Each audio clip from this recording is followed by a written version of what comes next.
So, in a couple of days, we'll be celebrating Mokshada Ekadasi.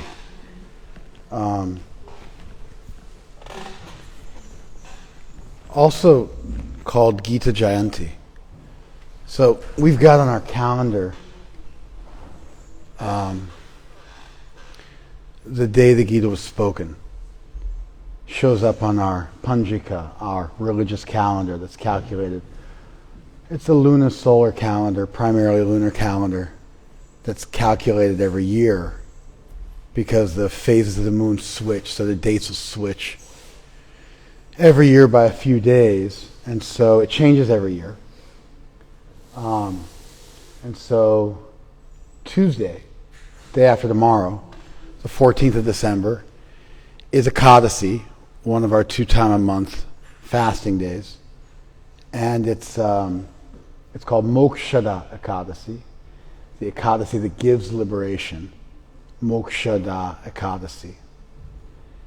And it's also the day the Gita was spoken. So the Gita was spoken on Ekadasi. Thousands of years ago, that's the day the Gita was spoken. We do different things on that day. Sometimes you'll do a yajna, you'll do a fire sacrifice. Maybe you chant the whole Gita and you offer oblations into the fire. With every verse you chant from the Gita, for the 700, 701, 702 verses. Different editions will have a different verse count, and then you'll offer oblations into the fire with every verse, with every shloka. And our community here, we oftentimes we do that, but we also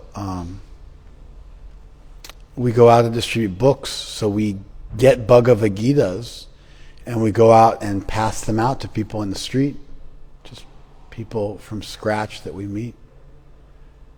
And that's a special thing that we do to celebrate the Gita. Is we distribute it, make it available to people. Usually, on the Sunday that precedes Mokshada Ekadasi, I give a class on the primary teachings of the Gita. And I forgot that it was Mokshada Ekadasi on Tuesday.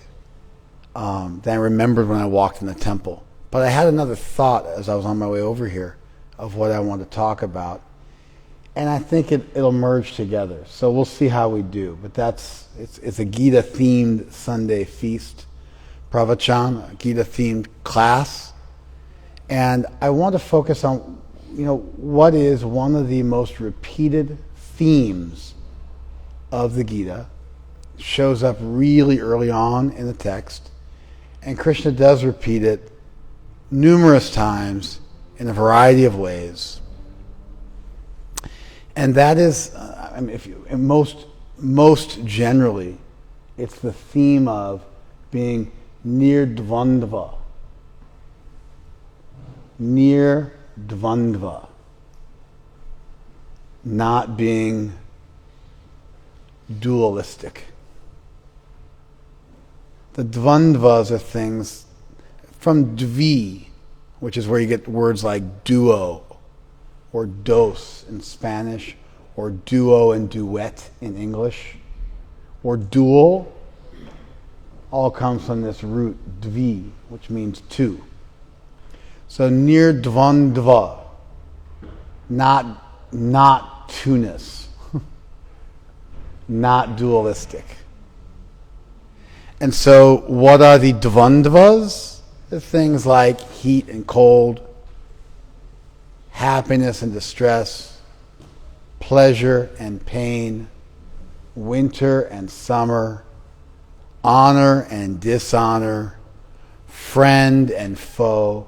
These types of dualities that we regularly experience in the world, pleasant and unpleasant conditions, attachment and aversion, etc., etc.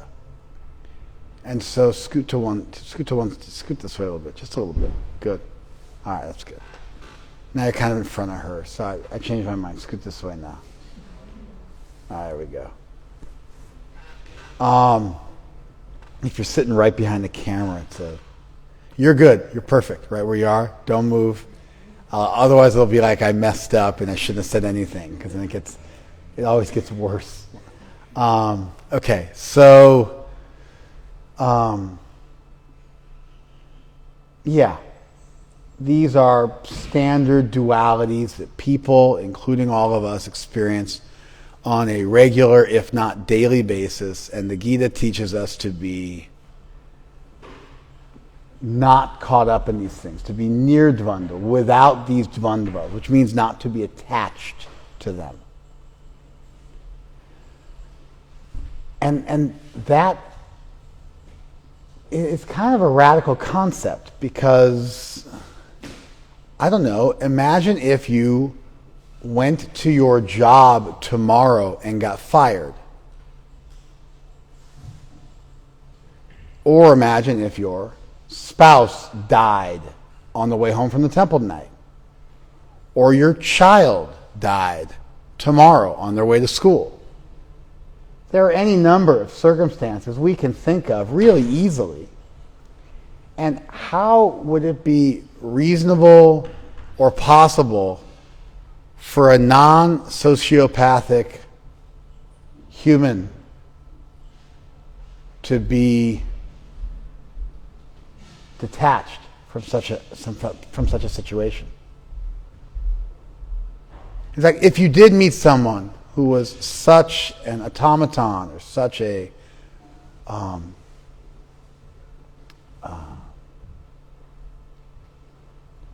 robot,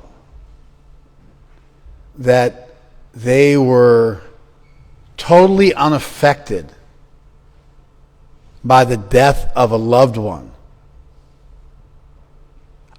we would consider that the person had a mental disorder. Is it not?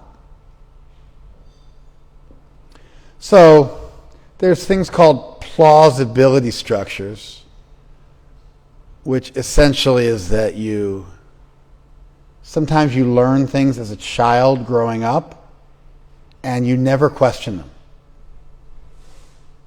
You just assume it's true, because everybody around you believes it, and so you also believe it. Like, imagine if you grew up at a time when slavery was legal and normal. Guess what? You would think slavery was legal and normal. For instance, one of the core ideas of Christianity is that you should regularly eat the body and blood of Jesus, which is symbolically represented by bread and grape juice at a church.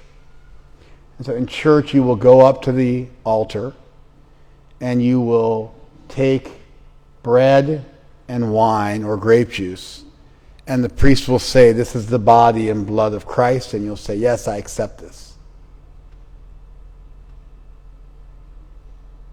And the cross that Christians wear, this is the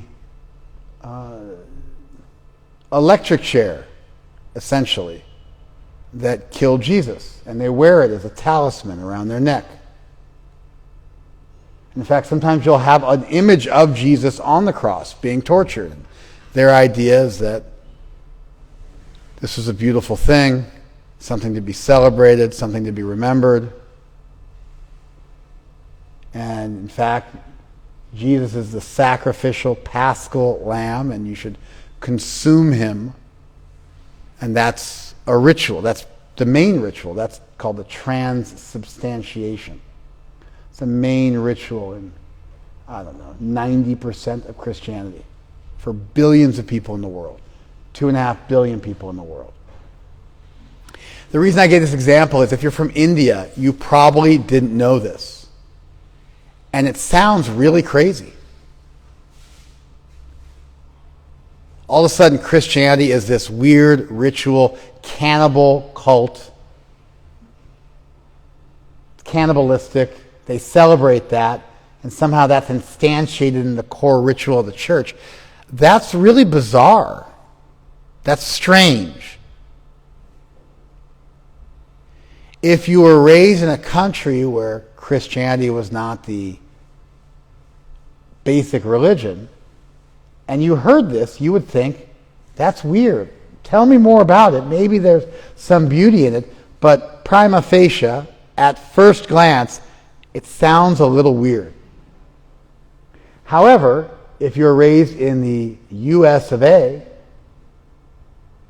even if you're not a Christian, this idea of people eating the wafer and drinking the wine, it doesn't bewilder you at all. It just seems normal. You just don't even notice it. That's called a plausibility structure in sociology. It's something which has become so standardized in a culture that people don't ask or don't say the emperor wears no clothes. They just go along with it. I think that this idea of being near dvandva is a similar phenomenon within Hinduism.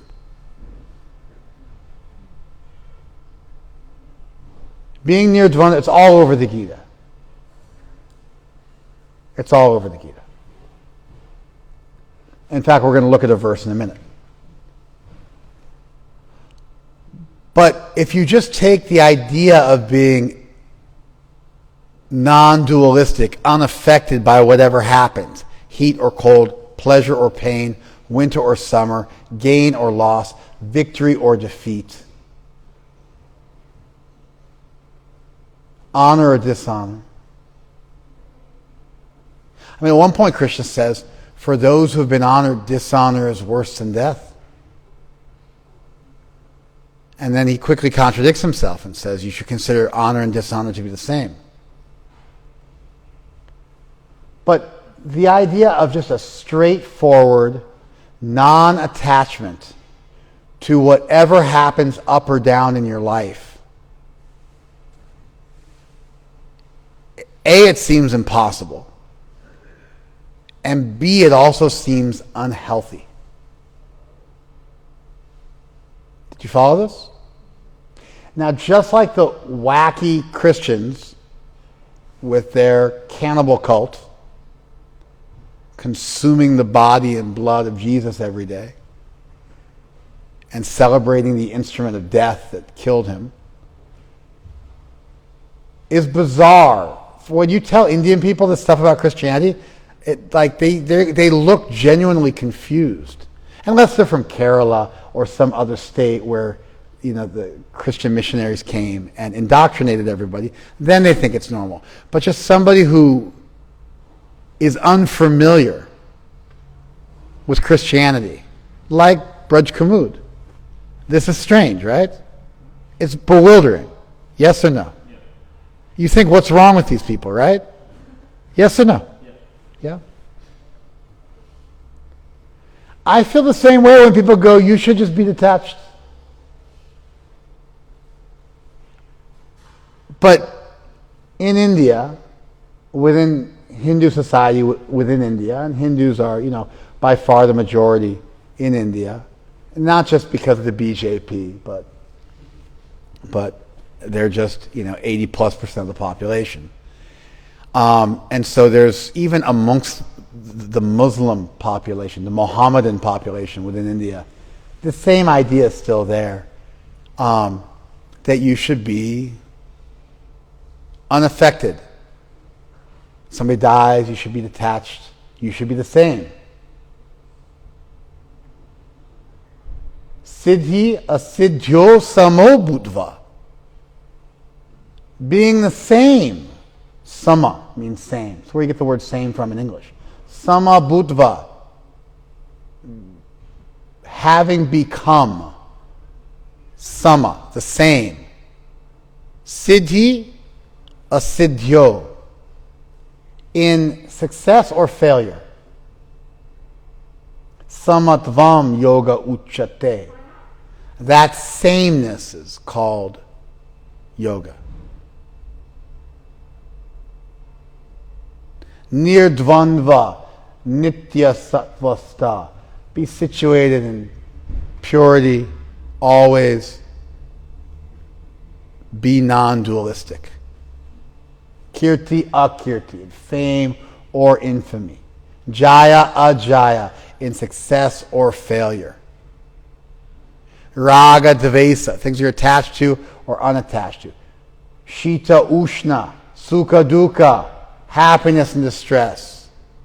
Pleasure and pain. Heat and cold. You should be the same. Agama apayina anitya. These things they're coming and going. They're impermanent. Don't be attached to them. This message is all pervasive.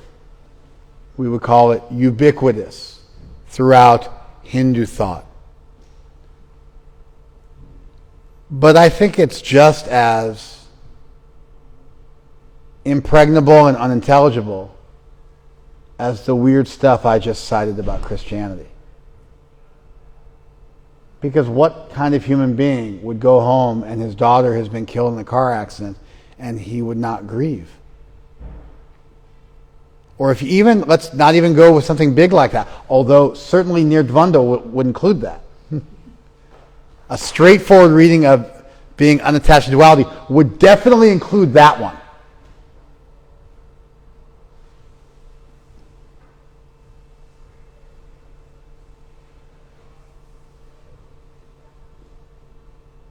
I mean, Krishna says, Maevaite nyatam sapurvameva. I've already killed all of them.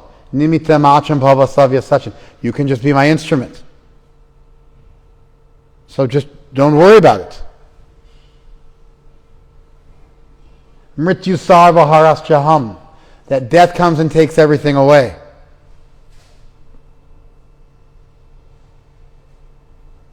And so, a straightforward reading of this idea would be that even in the face of the death of a loved one, you would be unaffected. But let's go with something less trying. Let's imagine that you go to work tomorrow and you've been fired from your job.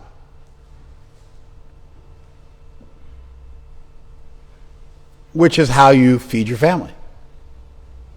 And maybe we can increase the ante a little bit, and your bank account has been taken over and emptied. And so now you're penniless. How would it be possible to not feel any anxiety or dismay or upsetness over such a circumstance? I would argue that it wouldn't even be healthy. If someone said, yeah, I'm unaffected by that, I would say, you're in shock. Wake up, man. I'd slap you. Wake up. I'd shake them. I mean, I wouldn't. Maybe if they were like my friend or something, but it's not that I walk around slapping and shaking people. But I would say, wake up. Hey, wait.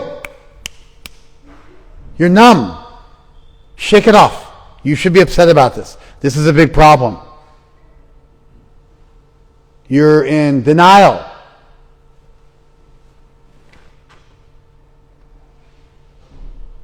And then they would say, no, I am a student of Gita.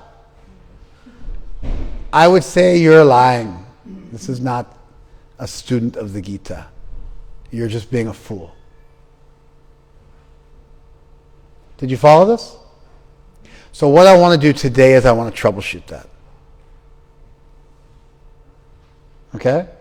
Because I believe that there is an unstated premise in the idea of nirdvandva that oftentimes gets overlooked.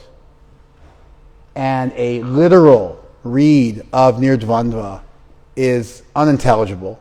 And so I think we need to take a slightly more nuanced approach to understanding the idea of non-duality, of not being dualistic, of not being attached to dualities, and of going with the flow when you inevitably encounter success and failure, heat and cold, pleasure and pain, honor and dishonor, friend and foe, winter and summer, gain and loss, victory and defeat in this world. Did you guys follow that? Okay. One of the primary teachings of the Gita, and it comes very early on. In fact, if you ask most Hindus, like, what is the most important shloka of the Gita? They'll get it wrong. They'll say this one. The one I'm saying is not the most important verse in the Gita, but it's the one that most people think is the most important. It's one of the most basic, but it's not one of the most important. And we'll come back to that in a minute. Krishna says, early on in the Gita, in the second chapter, he says, Karmani eva adhikaras te. Your adhikar is karmani, for karma, for work. Karma means action in Sanskrit and in Hindi and in all of the Sanskrit-derived languages of India. As a loan word into English, karma means reaction. But that is not its meaning in Sanskrit. The meaning in Sanskrit of karma is action. So if you ask somebody, karma kim, what is your karma? They'll tell you what their job is. They'll tell you what they do for work. So Krishna says, karmani eva adhikaras te. You have the right or the qualification to do your work. Your adhikar is for work. Ma paleshu kadachana. Not for the fruit. So karma pal. Oftentimes mispronounced karma phal. There's no fa sound in Sanskrit. If you say fa, it means you've borrowed language from the Muslims.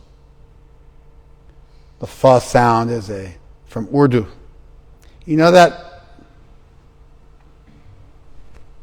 with the dot in it? Pa with the dot in it? That's a new letter. That letter did not exist 100 years ago. It's a new letter for fa. Anyway, because India and Pakistan are very close, there's so much Urdu Islamic influence, such a large portion of Hindi is from Urdu, and so they came up with this fa sound, but actually it's pa. Karma pal. The fruit of karma. That's the result. So if you do an act, there's a result. The result is called karma pal. So if you go and do your job, you get a paycheck. The paycheck is the karma pal. If you do your test and you get a grade, the grade is your karma pal. The fruit of your karma, the fruit of your work, the result of your work. Just like a tree bears a fruit, so the tree of karma bears the fruit of your result. Mapaleshu kadachana.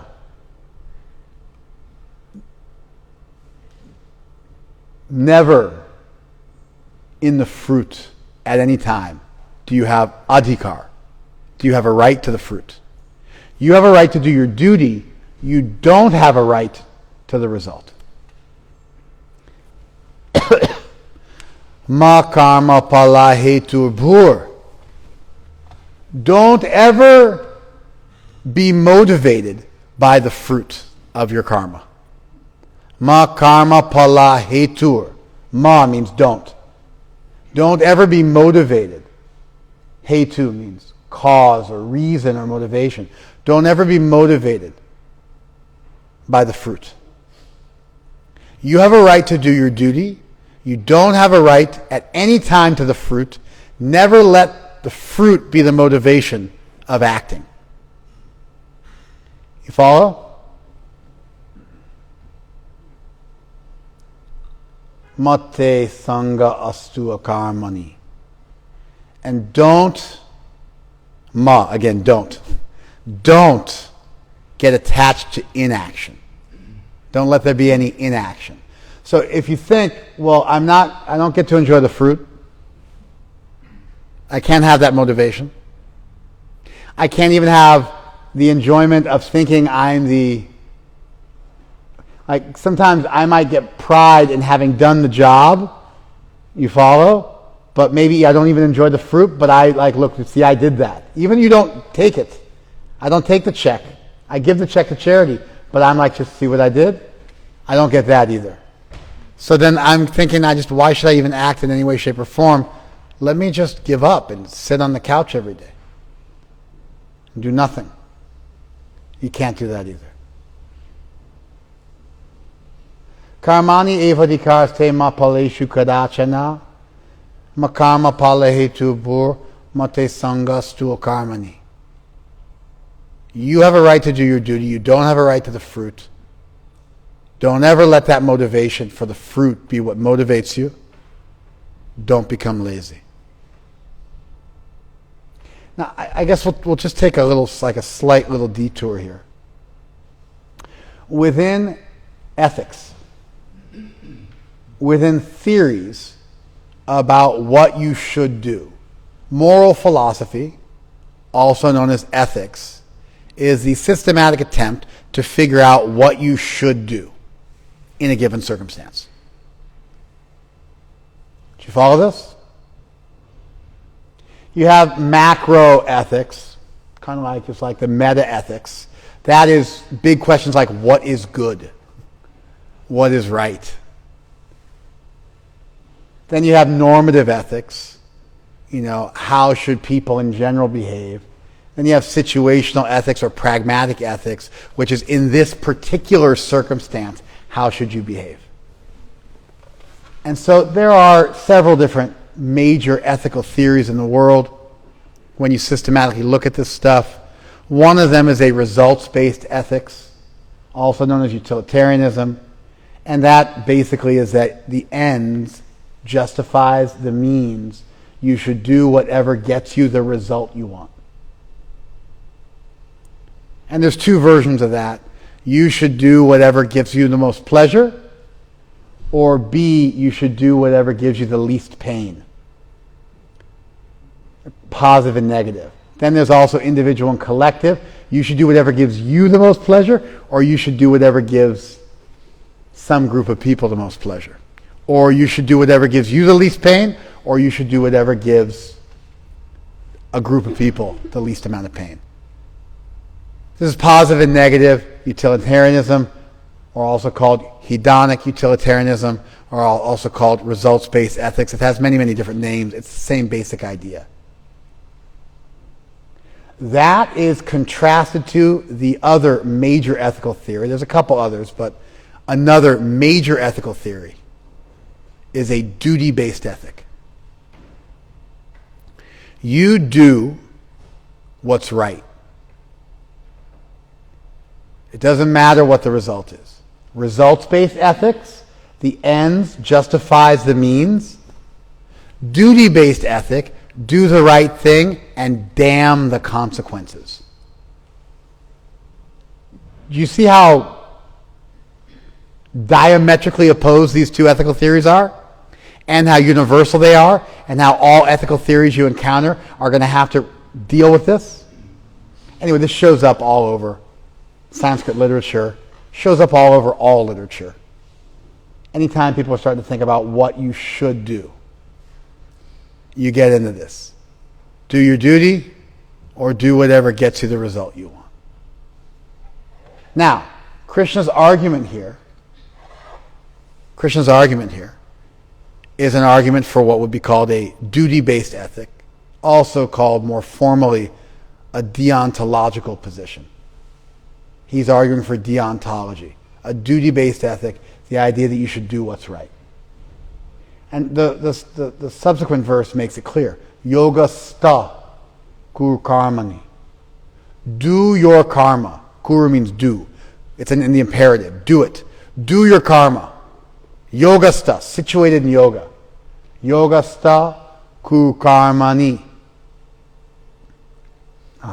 Siddhi asidhyo samo bhutva. What is it? Tyaktva. What is it? Tyaktva Sangha Dhananjaya. I'm forgetting the second line. See if you can get it before I do.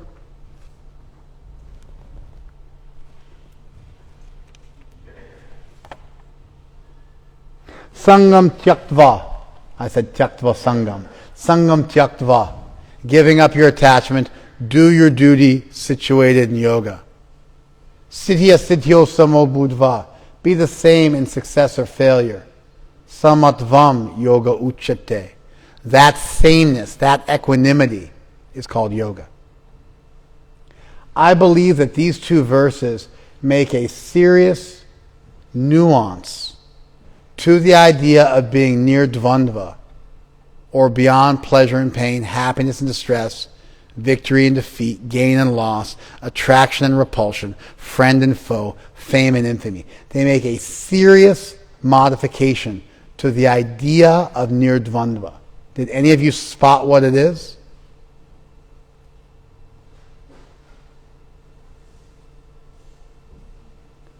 That's worrisome. Krishna argues that you should be aloof and equipoised and non-dualistic enough that whatever happens in life doesn't stop you from doing your duty.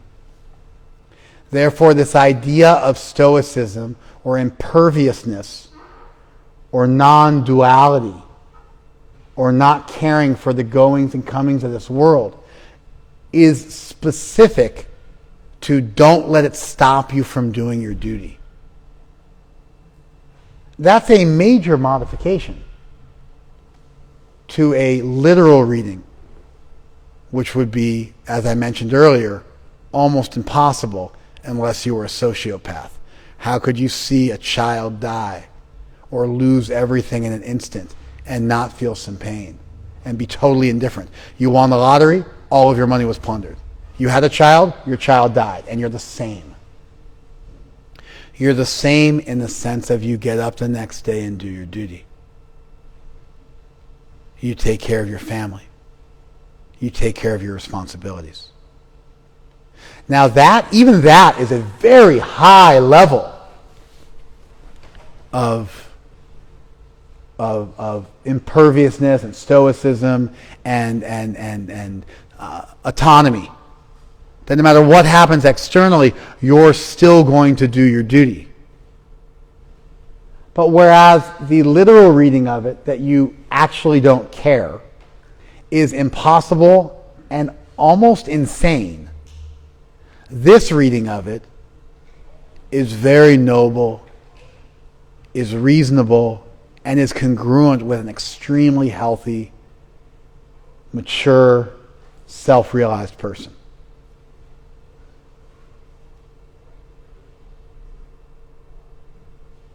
Imagine a father loses his daughter and then gets up the next day and goes to work and says, I have to provide for my family. I have to do my duty. My heart is breaking, but I'm going to go ahead and do my duty, and I will come home tonight and grieve more. But I'm not going to let it get in the way of... imagine a mother who loses her child and then has to turn around and breastfeed her other child.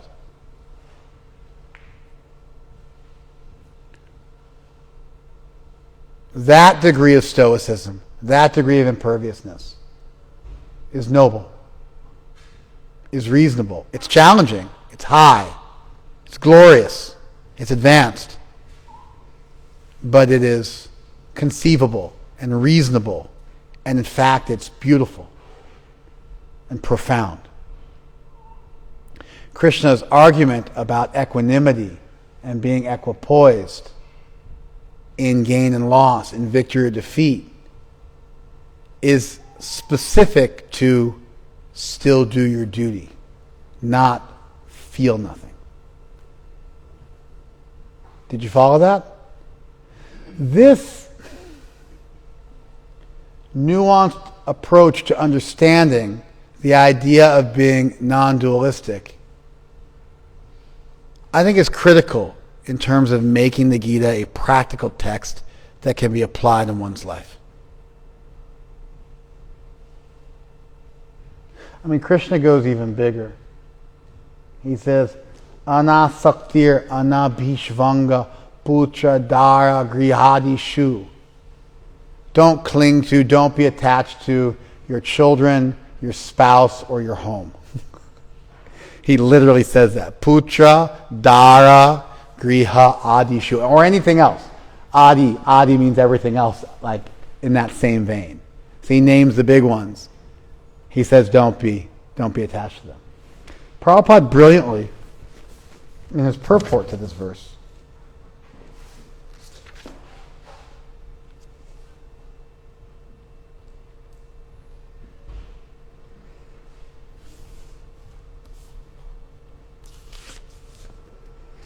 as for detachment from children, wife, and home, it is not meant that one should have no feeling for these.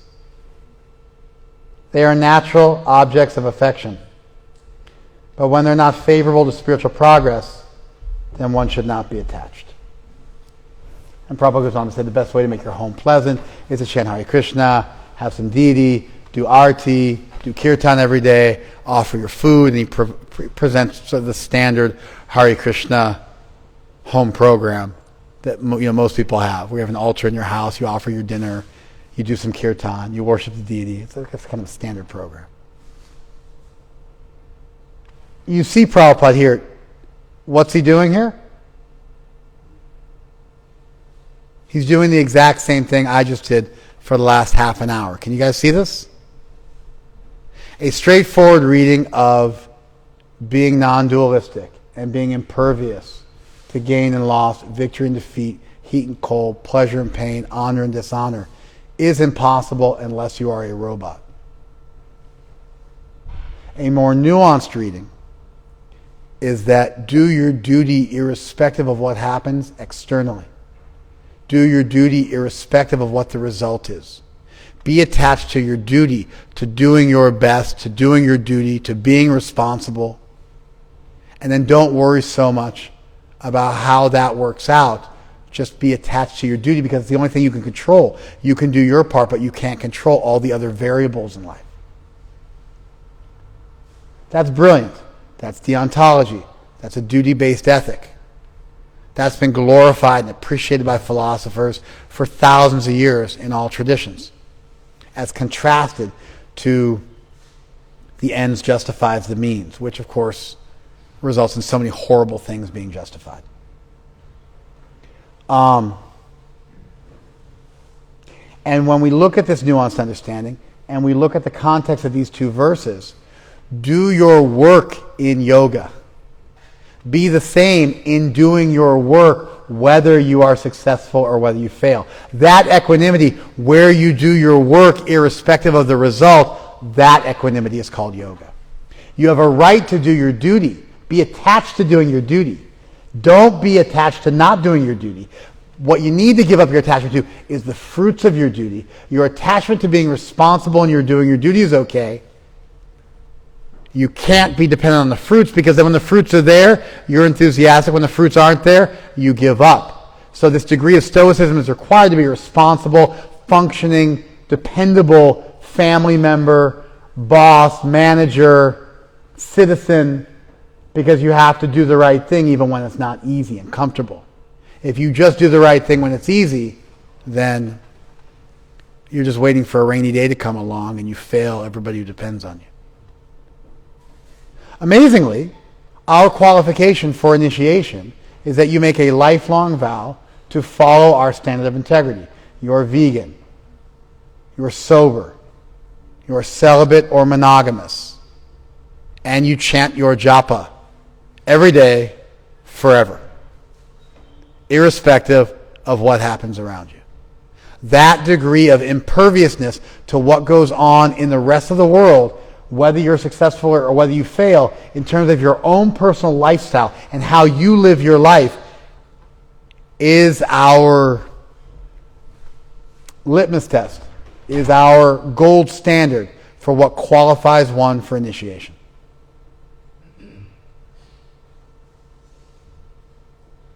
Do you guys follow this? This is a high standard. It's the first teaching of the Gita. It is not the most pervasive teaching of the Gita, although this idea is all over the Gita. There's another idea which is even more all over the Gita, and it's the most important teaching of the Gita. Remember when I said this isn't the most important teaching? How can I say what the most important teaching of the Gita is? It's my idea of what the most important teaching is. But you may have your own idea of what the most important teaching. So I can only say what my idea is, right? Wrong. I know what the most important teaching of the Gita is. Know why? Because Krishna says, Sarva guhyatamam bhuyaha. Again, the greatest secret. Shrinume, listen to me.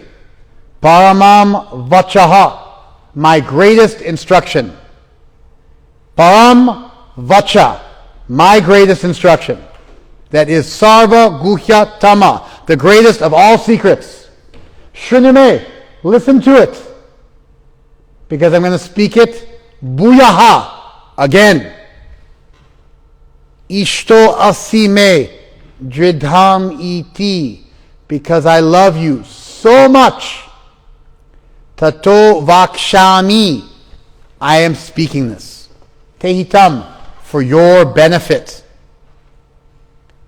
So when I say it is the most important instruction of the Gita, I'm not saying that. Krishna says that. Did you follow this? That means if you want to say this other instruction is more important, you will have to find Krishna saying one of two things. Either one, you will have to find Krishna saying, I lied.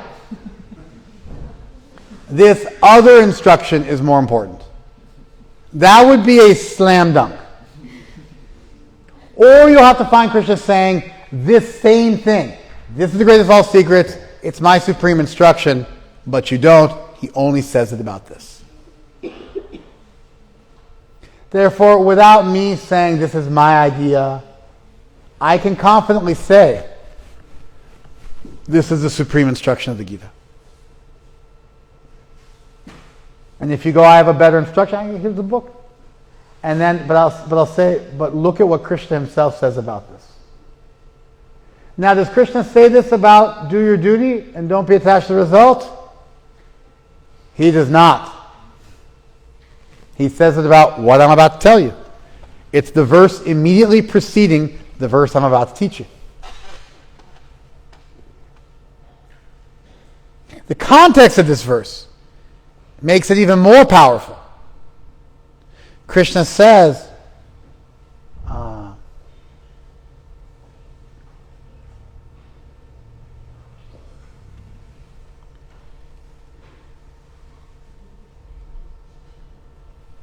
Iti te guhya makyati vimrishai tadasheshena yata ichasi tata kuru. Iti te jnanam akyatam guhyataram maya vimrishai tadasheshena yata ichasi tata kuru. Thank you, Prabhu. Iti te jnanam akyatam. This knowledge I have spoken to you is guhyataram. It's greater than the secret.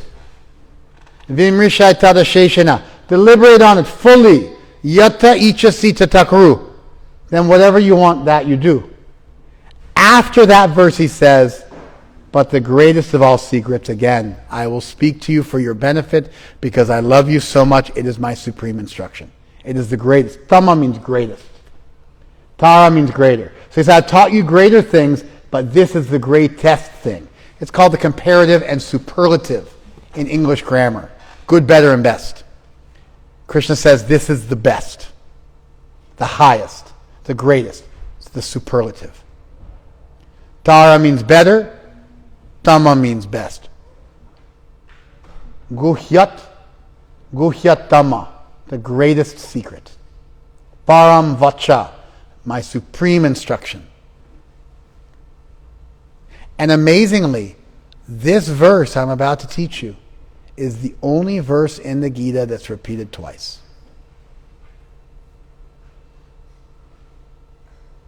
This verse is the only verse in the Gita which is repeated twice. Because Krishna said, I'm going to tell you again. And if you want to know where it is, the first place, it's dead center in the middle of the book, hidden like a treasure. There are 18 chapters in the Gita.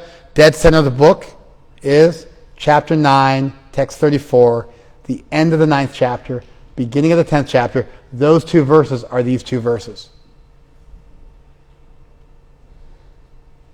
Krishna hides it in the middle of the book. It's his greatest secret. And he tells it to you again at the end of the book, just so that you don't forget it. That also substantiates and further gives evidence that this is Krishna's greatest teaching.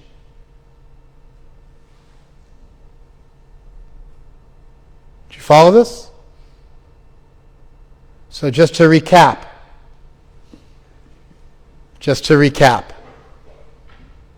a very important teaching of the Gita is to do your duty irrespective of the result. To be stoic, to be dependable, to have integrity, to follow a duty-based ethic, to figure out what the right thing is, and then do it even when it's not convenient. Most people in the world don't do that. Most people in the world are thin-skinned, they're shallow dabblers. They do stuff when it's easy, and when it gets a little tough,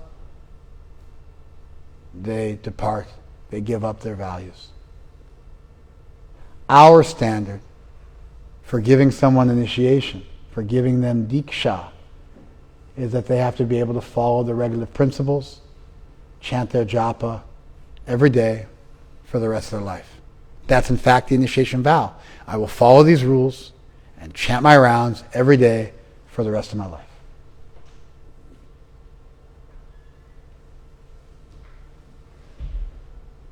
That's our gold standard. But this isn't just my interpretation of the idea of being unattached. Krishna himself, when he lays out what he expects in terms of equanimity, in terms of yoga, samatvam yoga uchate. Equanimity is called yoga. What is equanimity? Siddhi asiddhyo samo buddhva. You're the same whether you're successful or you fail. And what do you do? Yoga sta kuru karmani. You do your work. He never says you will not feel some pain. He never says it will be easy. He never says you will have no emotion. He never says these things won't matter to you. Rather, your attachment to these things will not supersede your sense of morality and integrity and purpose in life. And of course, Arjuna got tested on the highest level. He had to kill his family members.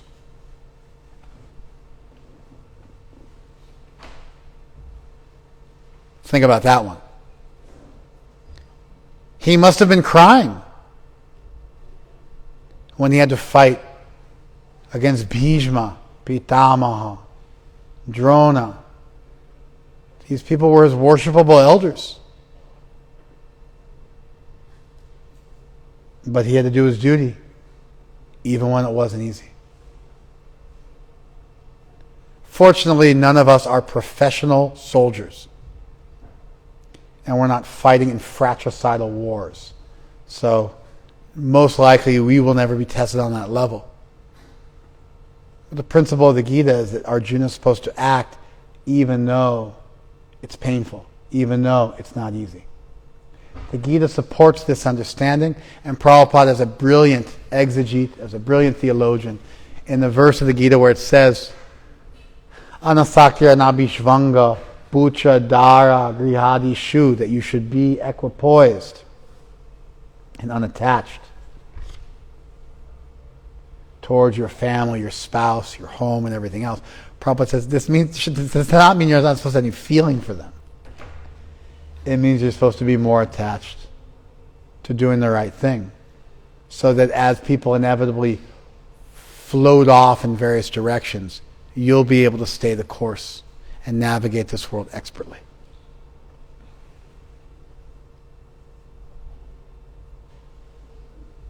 He further says, Nityam cha sama chittatvam ishta anishta upapatishu. In good and bad happenings, in good and bad circumstances, your mind remains even, meaning that you do your duty. You don't lose your focus and lose your ability to act and become paralyzed.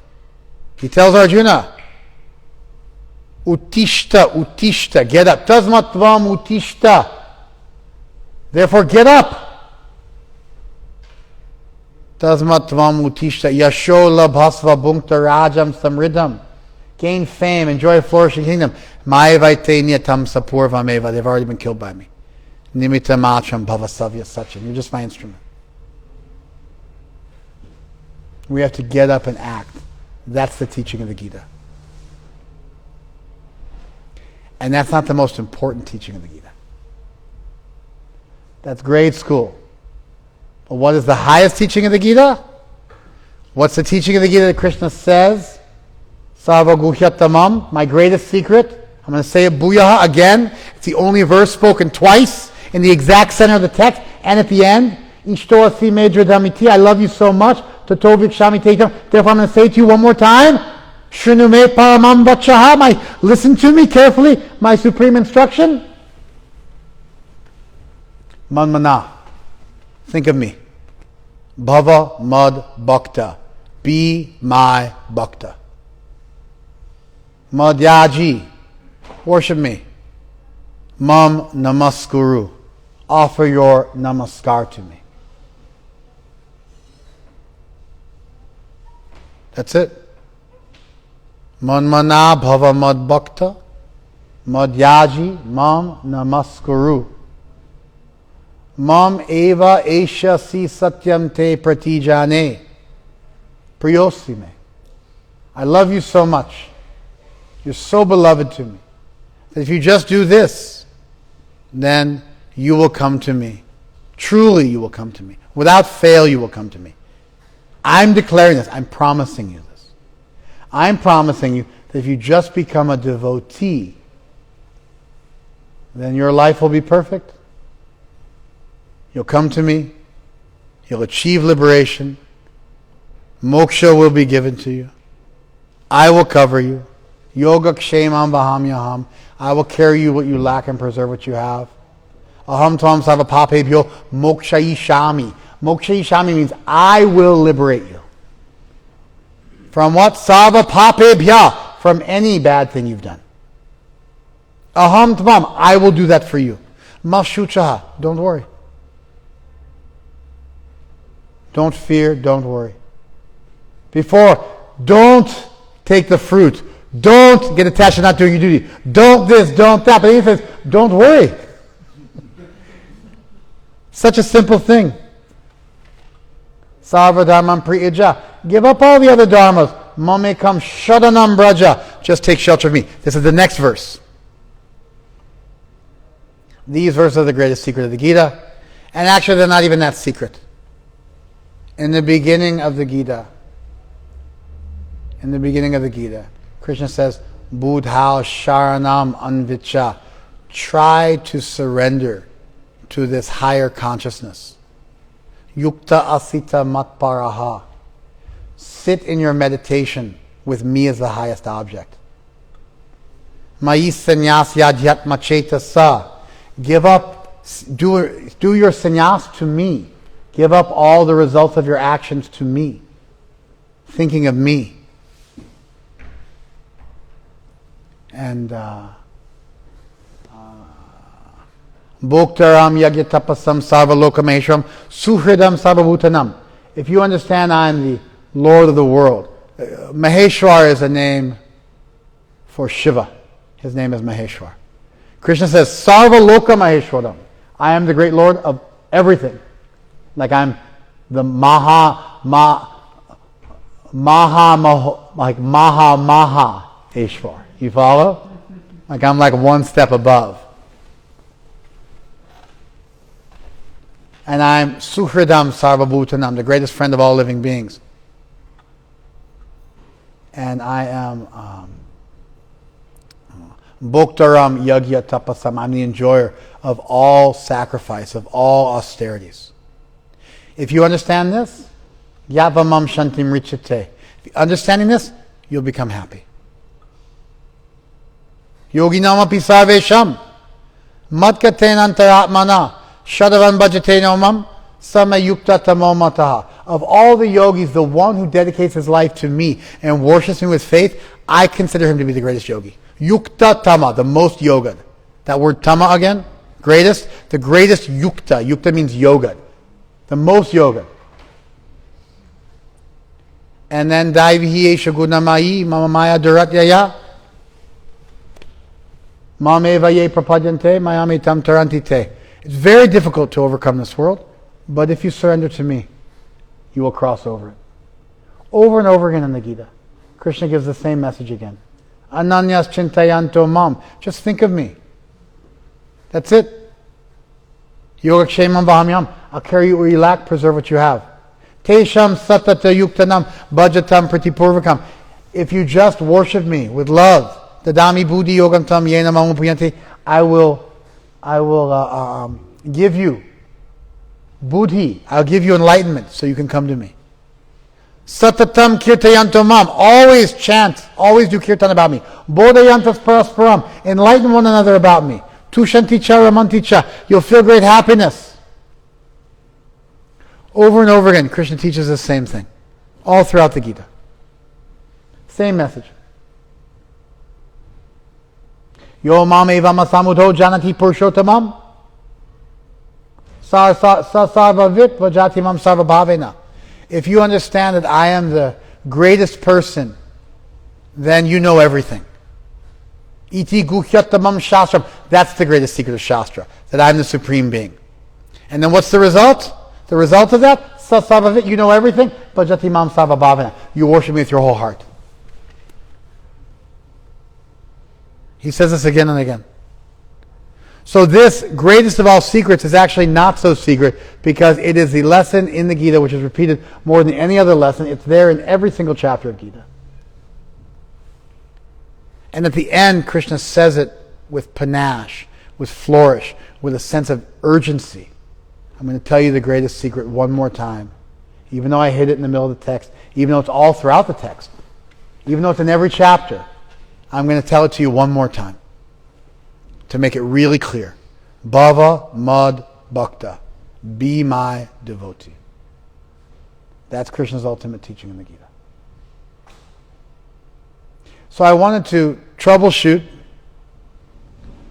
this idea of, detachment so that you wouldn't come up with a robotic understanding of it that maybe makes sense if you're born in a Hindu milieu.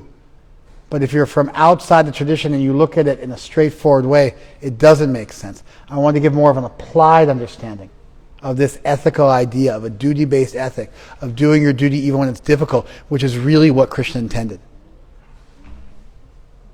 And what Prabhupada himself also explained. And I want to use that as a springboard to then talk about the greatest teaching of the Gita. And of course, if you're going to do your duty, what's your ultimate duty? To be a devotee. And therefore those two things come together at the end. They're dovetailed together. They fit together like a hand and a glove. You do your duty. What's the greatest duty? The greatest duty is to be a devotee. And that principle, that idea about the nature of human life and what human life was meant for and what your highest aspiration should be, then when you're doing your duty, now you know what your duty is, and you have an overarching understanding of what your duty is that can then inform and govern all the mini duties you'll have to do throughout the course of your life.